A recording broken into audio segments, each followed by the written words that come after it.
અમદાવાદ ખાતે આવેલી ઠાકરસી હોસ્પિટલના નવા બિલ્ડિંગનું દીપ પ્રાગટ્ય કરીને ખુલ્લું મુકાયું. અમદાવાદમાં Doshi foundation United states of અમેરિકાના ડો. નીતિન અને લીના દોશીના આર્થિક સહયોગથી ઇંગા હેલ્થ ફાઉન્ડેશનના ડો. કે. એસ. રાવના મેનેજમેન્ટ દ્વારા ઠાકરસી હોસ્પિટલમાં વિના મૂલ્યે ફાટેલા હોઠ અને ફાટેલા તાળવાની સર્જરી વિના મૂલ્યે અને અન્ય મોઢાના કદરૂપા ચહેરાની સારવારના નવા બિલ્ડિંગનું દીપ પ્રાગટ્ય કરીને ખુલ્લું મૂકવામાં આવ્યું. અમદાવાદમાં આ કાર્યક્ષેત્ર છેલ્લા 18 વર્ષથી કરવામાં આવી રહ્યું છે. આ ત્રણેય ફાઉન્ડેશન અને ટ્રસ્ટના સહયોગથી 7,000થી વધુ સર્જરી કરવામાં આવી છે. તમામ હોઠ, નાક, કાન અને તાળવાની તકલીફો જેવી જન્મજાત ખોડ ખાંપણની પ્લાસ્ટિક સર્જરી કોઈપણ પ્રકારની ફી લીધા વગર કરવામાં આવી રહી છે. આ સર્જરીના કારણે બાળકના વાતચીત, સાંભળવા અને દેખાવમાં ફાયદો થાય છે, જેના કારણે ભારત અને ગુજરાતના લોકો અહીં આવે છે અને મોંઘીદાટ ખર્ચાળ સર્જરીના બોજા હેઠળ આવવાથી બચી જાય છે.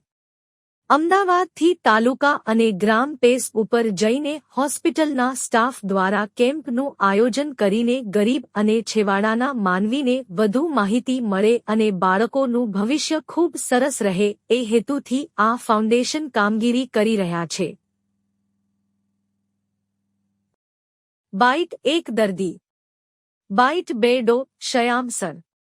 અહેવાલ નાજાભાઈ ભરવાડ, જામકંડોરણા. ઓકે. મારું નામ ડૉક્ટર શ્યામ શેઠ છે અને આજે હું અહીંયા જે મારી હોસ્પિટલમાં બધા ટીમ અને ક્લેફ્ટ પ્રોજેક્ટ માટે જે વાત કરવી છે એ તમને સંક્ષિપ્તમાં માહિતી આપવા માગું છું. મારી જોડે છે ડૉક્ટર નીતિન દોશી, ડૉક્ટર લીના દોશી. બંને જણ ન્યુયોર્કથી આવ્યા છે. એમના મૂળ ઇન્ડિયાથી ઉઠેલા છે, પણ ન્યુયોર્કમાં એમને આજે ભારતને, આપણા દેશને પાછું આપવા માટે અને અહીંયાની કમ્યુનિટીને મદદ કરવા માટે ડૉક્ટર કે. એસ. રાવ, જે ઇંગા ફાઉન્ડેશન, ઇંગા હેલ્થ ફાઉન્ડેશન બેંગ્લોરથી ચલાવે છે, એમની પાર્ટનરશિપમાં આપણી પોતાની અમદાવાદની ઠાકરસી ચેરિટેબલ હોસ્પિટલમાં, જસુમતી સુરતી ઠાકરસી ચેરિટેબલ હોસ્પિટલમાં આજે ક્લેફ્ટ અને ક્રેનિયોફેશિયલ સેન્ટરનું ફર્સ્ટ ડે એટલે ઇનોગ્રેશન કર્યું, લાઇટિંગ લેમ્પ, અને ફર્સ્ટ ડે ઉપર ઓવર 30 પેશન્ટ્સને એક્ઝામ કર્યા પ્લસ 1 સર્જરી કરી. આ બધી જ વસ્તુ અહીંયાના 2 જણના ઓર્ગેનાઇઝેશનના તથા હોસ્પિટલના સપોર્ટ વગર પોસિબલ ના હોય અને આપણી બધી કમ્યુનિટીને આટલી હેલ્પ કરી શકે છે. એમાં જુદી જુદી જાતની સર્જરી, ખાલી ફાટેલા હોઠ તાળવાની નહીં, એના ફાટેલા હોઠ તાળવા પછી બી લોકોને નાકની તકલીફ હોય, કાનની હોય, જડબું આગળ પાછળ કરવાનું હોય કે કોઈ બી જાતની ક્રેનિયોફેશિયલ ડિફોર્મિટી હોય, એ બધી જ વસ્તુ આ સેન્ટરમાં મોસ્ટ ટર્શરી કેર આપવામાં આવશે.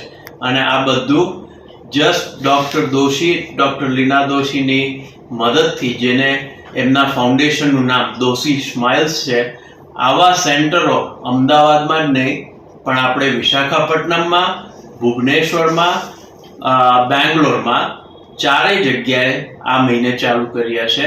અને આ વર્ષે પોતે 1200થી વધારે અહીંયાની લોકલ ટીમ દ્વારા સર્જરીઝ કરવામાં આવશે અને એનો બધો જ ક્લિનિકલ માર્ગદર્શન ડૉક્ટર કે. એસ. રાવ અને ડૉક્ટર ચેતના કુમાર તરફથી આ 4 સેન્ટરને માર્ગદર્શન આપવામાં આવશે.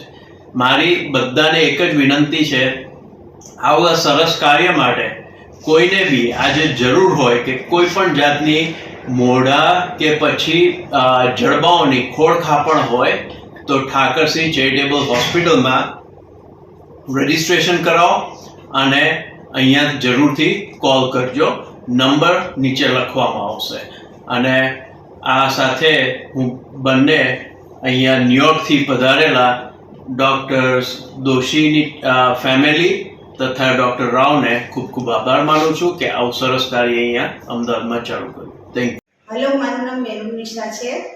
આ મારી બેબી છે, એનું અમે 6 મહિનામાં અહીંયા ઓપરેશન કરાયેલું. પછી બીજું ઓપરેશન, પહેલું ઓપરેશન શામ સરે કર્યું, બીજું ઓપરેશન રવિ સરે 4 વર્ષની હતી ત્યારે કર્યું. બહુ સારી રીતે કર્યું અને બહુ વ્યવસ્થિત રીતે કર્યું. તો બધી વ્યવસ્થા અમને અહીંયા મળી, કશું લીધા કર્યા વિના અમારા જોડેથી બહુ સારી સેવા આપી છે. ની અંદર ઠક્કરનગર ઓફિસ છે, દવાખાનું છે, ત્યાં કોઈને બી જરૂર હોય તો આવી શકે છે, સારી સારવાર મળે છે. મારું ગામ જેબા, તાલુકો ઉના, જિલ્લો ગીર સોમનાથ. અમે અહીંયા ઉના આપણે કેમ્પ આવ્યો હતો લોહાણા બિલ્ડિંગમાં, ત્યાં અમે કેમ્પમાં આવ્યા હતા. કેમ્પમાંથી અમને પેલી હરેશભાઈનો કોન્ટેક્ટ રહ્યો. હરેશભાઈ અમને અમદાવાદ અમે પહેલાં આવ્યા હતા. ત્યાં 9 મહિનાનો મારો બાબુ હતો ત્યારે આવ્યા હતા. ત્યારે થોડુંક તબિયત કમ્પ્લીટ હતી એટલે ઓપરેશન થઈ ગયું છે. બહુ સરસ કામ છે આ કામનું. ત્યાં પાછું બીજા ઓપરેશનમાં અમે આવ્યા છે. તો બીજા ઓપરેશનમાં અમે 4 વાગે આવ્યા છે અને અત્યારે અમને લઈ લીધા છે ઓપરેશનમાં. બહુ સરસ કામ કાપનું, બહુ સારું છે. વિનામૂલ્યે બધું ફ્રીમાં કરવામાં આવે, તાળવાનું, વોટનું, ગમે એનું કરવામાં આવે, વિનામૂલ્યે ફ્રીમાં છે બધું. તમારા બાબાને શું તકલીફ હતી? મારા બાબાને પેલા વોટનું તકલીફ હતી. વોટનું ઓપરેશન થઈ ગયું પહેલું. હવે તાળવાનું ઓપરેશન અટાણમાં લગ્યા છે ઓપરેશન.